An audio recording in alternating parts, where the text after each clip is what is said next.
Everyone, welcome to every Tuesday at 3 p.m. We'll be just sitting here online answering all your questions about real estate, mortgages, and title.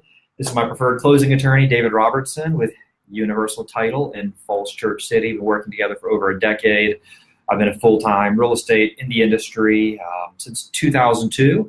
And our preferred lender, Greg Simmons with First Savings Mortgage. He cannot be with us in person today, but he is with us remotely, and he'll be just typing and answering any financial questions that come available. So how you doing today, David? Doing well, thank you. How's the week looking? How's the market? People still selling and buying? We are busy for closings, indeed. So a lot of people are buying stuff. The rates aren't scaring anyone away. In fact, maybe the opposite, causing people to make a move because they're afraid the rates are going to keep going up. Greg's probably a better one to comment on that, but we're busy at settlements, to answer your question. And it's interesting that you said that rates are going up, but it's not scaring people away. It's funny how mindsets shift, because I remember in 2007, 2008, prior to that, everyone was buying with 100% financing, zero down payment. All of a sudden, it went down to, for a little while, it was, hey, mandatory 20% down payment for a little while there. Magically, all of a sudden, everyone had 20%. So there's will, there's a way. I'm personally, I think we've all worked through the different markets now. I'm not afraid of the different markets. There's pros and cons, to everything. When there's a correction in the market, it's usually for a reason. So a little bit of a starting topic for today is, by the way, pardon my casualness, I'm supposed to still be on vacation. I thought this live would be coming from Virginia Beach in my boat, but even though it's a gorgeous spring day in Northern Virginia, there's a nor'easter blowing and big seas in Virginia Beach, so I pulled the boat out early, and I'm just wrapping up odds and ends and doing things like this today. But I wanted to tell a story about making money in real estate. And I've been hanging out in Virginia Beach, in my free time now for about 4 or 5 years, and there's a gentleman that I met in a beautiful section of waterfront down in Virginia Beach inside one of the inlets, and it's a gorgeous home. It's one of those houses that for whatever reason seems to always be holding the most and the biggest fish. As years went by, I started saying hi to the guy that lives there and trading fishing stories and how things have developed. And finally I asked him one day, I'm like, hey, what do you do? And he's like, I'm in real estate.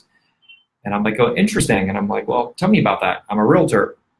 So this guy has a house. It's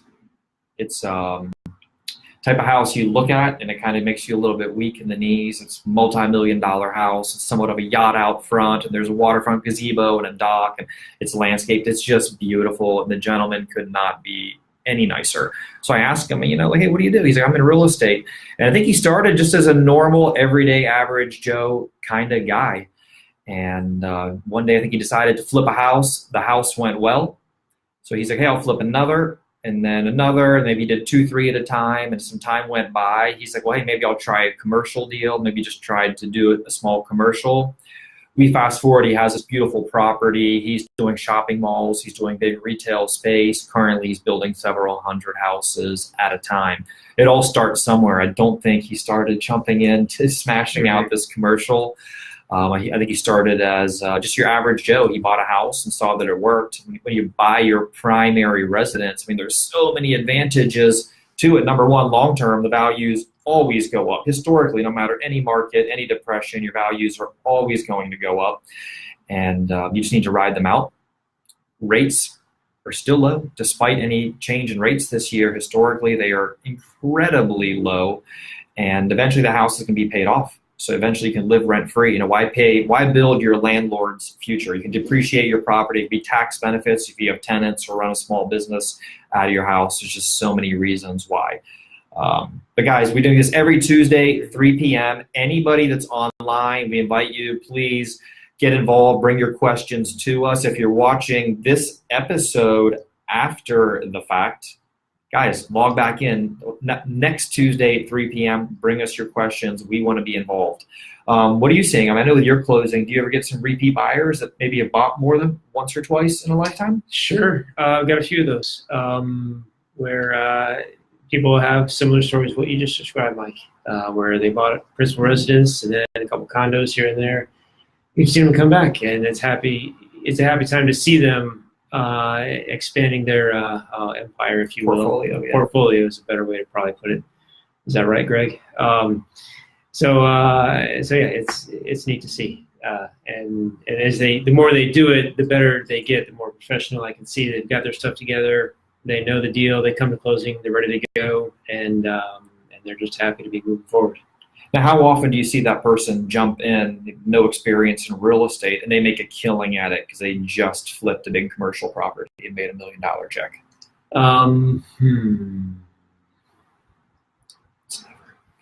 If you really?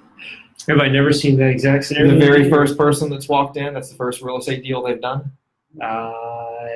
Yeah, that's not the first deal they've done. Yeah, no, it takes some practice. It takes a while. Got a question from Greg, I guess, here. Or a statement, maybe. Greg, I did a series of refinance transactions for an investor that owned 11 properties in the DMV area.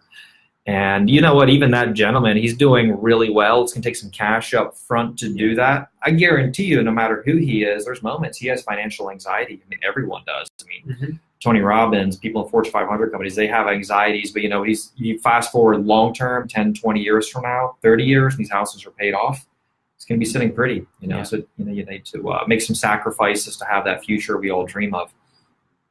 Another gentleman I wanted to talk about, just talking about real estate and starting small, is during the last recession. As you know, properties dropped, and a couple areas which we heard many, many times over, in particular, where values drop. We hear Las Vegas, we hear Miami, different parts of Florida.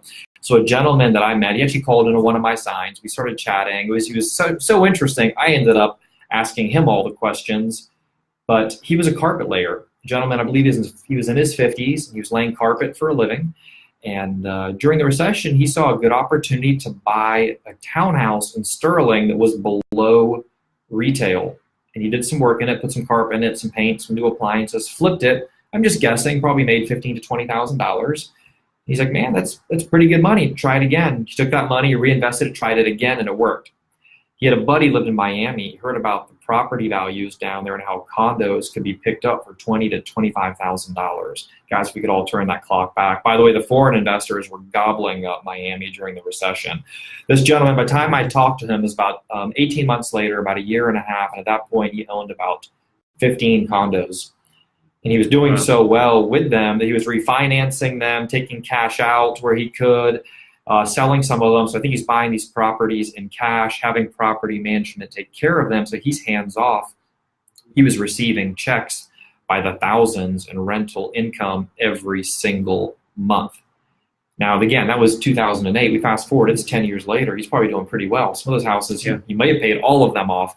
It's amazing. So you see those opportunities, and eventually there's going to be a correction in our real estate market. I encourage everyone to be positive.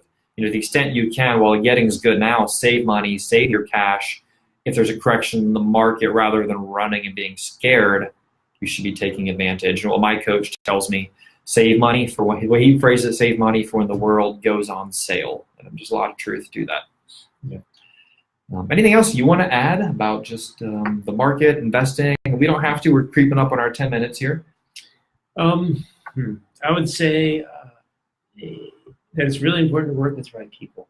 When you're doing real estate, you've got to work with different folks, like a realtor, like a lender, like a title company, and other people involved, like a carpet layer. You might need a really good carpet layer, or refer all those people to you. A termite company or home warranty company. But when you work with good people, you get to trust them. There's accountability, and therefore you can just focus on what you're good at and not worry about them doing their jobs because they've already got your back. But if you can focus on, all right, where's my next property going to be purchased? How am I going to get a hold of that? And then if you can say, all right, this is my team, guys, this is what I want to do. Let's go. And they can come behind you and get it done. Absolutely. And people that use me, for example, they don't have to use David, but during the first time we meet and I explain to them about the relationship that we have, most people want to.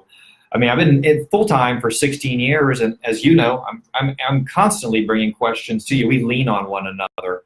And that support team, you just can't do that with a stranger, to have full trust that when I have a question, I can get it answered and that the answer is going to be correct, whether it's Greg for a mortgage question, for David for a title question.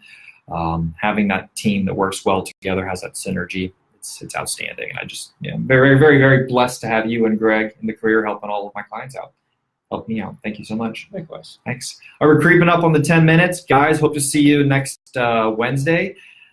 next Tuesday at 3 p.m. Thanks so much for joining. Okay. Thanks, David. See you. Bye-bye. See you guys.